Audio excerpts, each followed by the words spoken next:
melahirkan para generasi bangsa yang cerdas. Semakin tinggi kualitas pendidikan suatu negara, maka negara tersebut juga akan semakin maju. Berbagai upaya dilakukan untuk mendorong pemerataan pendidikan. Tak hanya di daerah terpencil, di pusat kota Semarang pun masih terdapat wilayah dengan akses pendidikan yang minim. Salah satunya adalah SD Gunung Brintik. Sekolah ini milik Yayasan Sugiyo Pranoto yang kita kenal di masyarakat YSS. YSS itu lembaga milik Kuspan Agung Semarang yang bergerak di bidang kesehatan sampai sekarang ini. Saya khusus mendirikan sekolah ini.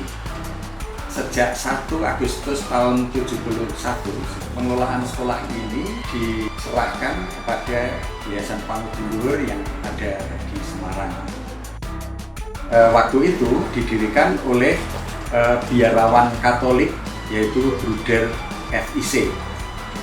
Tujuan didirikan sekolah ini adalah untuk menyelamatkan pendidikan anak-anak miskin di kota Semarang, khususnya yang hidup di kolong jembatan Kali Semarang. Awalnya sekolah ini belum ada gedungnya. Anak-anak diajari baca, menulis di cungkup-cungkup kuburan ini. Jadi lama-lama semakin banyak siswanya, lalu diusahakan oleh Bruder FIC jadi sekolah. Anak-anak tersebut kan hidup di daerah kampung yang berada di tengah-tengah kuburan. Saat itu latar belakang orang tua adalah buruh. Selain buruh juga penggali kubur, dan ibunya juga banyak yang berprofesi sebagai PSK. Jadi yang dimaksud dengan anak buruan ya dulu dari keluarga miskin. Miskin tidak hanya miskin ekonomi, tetapi juga miskin sosial. Sehingga secara khusus Bruder FIC itu terpanggil untuk menyelamatkan terutama pendidikan dan kesehatan anak-anak yang ada di kota Semarang.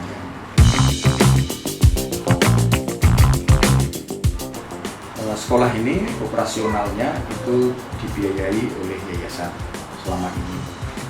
5 tahun terakhir, selain dari bos pusat, kami juga menerima pendampingan bos dari anggaran pemerintah daerah.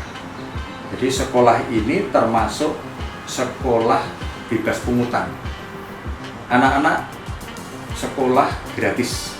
Bahkan tidak hanya sekedar uang sekolah, tapi seluruh uang kegiatan, alat-alat pembelajaran, buku, alat tulis, seragam, sepatu, tas itu sudah kami usahakan. Bagi anak-anak, walaupun depan sekolah ini untuk ngubur orang, saat itu sudah tidak berpengaruh terhadap kegiatan pembelajaran di sekolah ini. Jadi karena anak-anak memang hidupnya sejak lahir ya di kuburan. TK tahun ini itu ada 19, kemudian yang SD itu ada 91. Sekolah ini kan milik biarawan Katolik ya. Jadi sama dengan sekolah-sekolah Panguduluhur yang lain. Sekolah Katolik, tetapi khusus sekolah misi ini agama bukan menjadi halangan. Kami tidak mengkatolikan anak-anak. Bahkan sampai sekarang ini 92% sekolah ini anak-anaknya Muslim. Kami layani. Jadi pandangan yang salah kalau sekolah ini mengkatolikan anak-anak. Itu pandangan yang salah. Bahkan kami tidak menyelenggarakan kegiatan agama. Kegiatan agama itu misalnya yang Katolik itu ada baptis, pelajaran baptis, ada komuni pertama, kemudian ada kegiatan-kegiatan yang lain berkaitan. Kami tidak ada. Di masyarakat sini itu kan belum semua sadar akan pentingnya pendidikan anak. Itu itu yang masih sulit sekali. Kadang-kadang kami kesulitan dalam punya program yang mestinya bisa kita lakukan, tetapi karena kendala biaya, dukungan dari orang tua yang sangat minim, itu kendala. Maka semua kesulitan-kesulitan kami mengubah mindset kami, guru karyawan di sini, kesulitan-kesulitan kami dalam mendampingi pendidikan, kami ubah menjadi tantangan yang harus kami hadapi. Jadi sekolah ini adalah sekolah misi yang mendampingi anak-anak berkebutuhan sosial. Tujuan kegiatan kami adalah bagaimana anak berprestasi. Tapi prestasinya itu tidak harus lomba mendapatkan hadiah, mendapatkan itu, tapi mengubah perangai, tingkah laku, karakter anak-anak. Nah ini yang prestasi anak-anak itu ya kan? Mengubah bagaimana anak itu tidak merusak alam, bagaimana anak itu mencintai tanaman, bagaimana anak itu mencintai bangunan, menyapa orang lain. Sekarang sudah mengubah dirinya semakin ramah. Jadi kebanggaan kami bisa mendampingi, para guru itu bisa mendampingi anak-anak yang berkebutuhan khusus seperti ini sampai berhasil.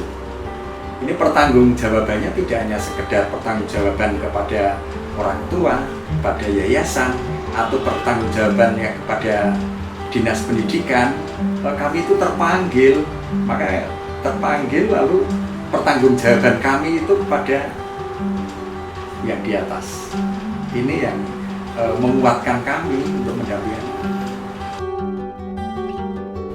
SD Servatius Gunung Brintik selalu berupaya untuk mencapai pemerataan pendidikan bagi sekitarnya. Berbagai rintangan tidak menjadi halangan untuk terus mendorong masyarakat bersekolah dari dulu hingga kini. Semoga segala upaya yang dilakukan berbuah manis untuk pendidikan, ya.